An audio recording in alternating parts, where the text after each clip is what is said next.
Welcome to 99 TV. నేను Lakshmi. Jubilee hills రాజకీయ season hot గా మారిపోయింది. ఇక్కడ ఇప్పుడు మాటల కంటే కనెక్షన్లే కరెంటు. ఓటర్ల మధ్యలో ఉన్న ప్రశ్న ఒక్కటే, ఎవరికి పవర్ యాక్సెస్ ఉంది? అదే ఇప్పుడు జూబ్లీ హిల్స్ పల్స్. ఓటర్ల మధ్యలో ఏముంది, ఏం ఆలోచిస్తున్నారన్నదే హాట్ టాపిక్. సర్వేలు, టాక్సుల్లో సారాంశం అంతా ఒక్కటే.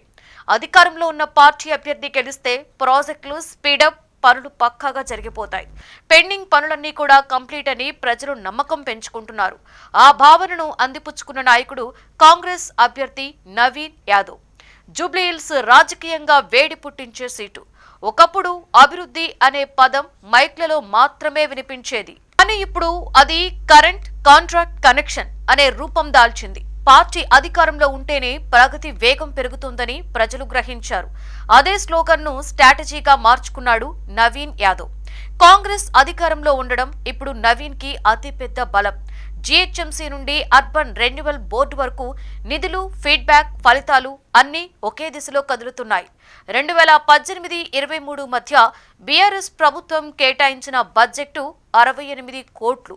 కానీ ఇప్పుడు కాంగ్రెస్ బడ్జెట్లో 210 కోట్లు. ప్రాథమిక ప్రతిపాదనలు 3 రెట్లు కాదు, 3 మలుపులు వేగం. అది కూడా ఒకే ఏడాదిలో, అదే రూలింగ్ పవర్ స్పీడ్తో. నవీన్ ప్లాన్ స్పష్టంగా కనిపిస్తుంది. ఒక వారం ఒక్కో పని పద్ధతి. ప్రతి డివిజన్లో 24/7 ప్రజా సేవా డెస్క్, ఐటీ, ఫ్యాషన్, ఫిల్మ్ ఇండస్ట్రీలతో connect hub. Naveen Yadav line clear cut clarity. ప్రతిపక్షం మాటలు చెబుతుంది, నేను పనులు చూపిస్తా. ఈ మాటలు జనం మైండ్ సెట్ లో బలంగా ముద్రపడ్డాయి. రూలింగ్ కనెక్షన్ తో ఇప్పుడు ఆయన మాటకు వెయిట్ పెరిగిపోయింది.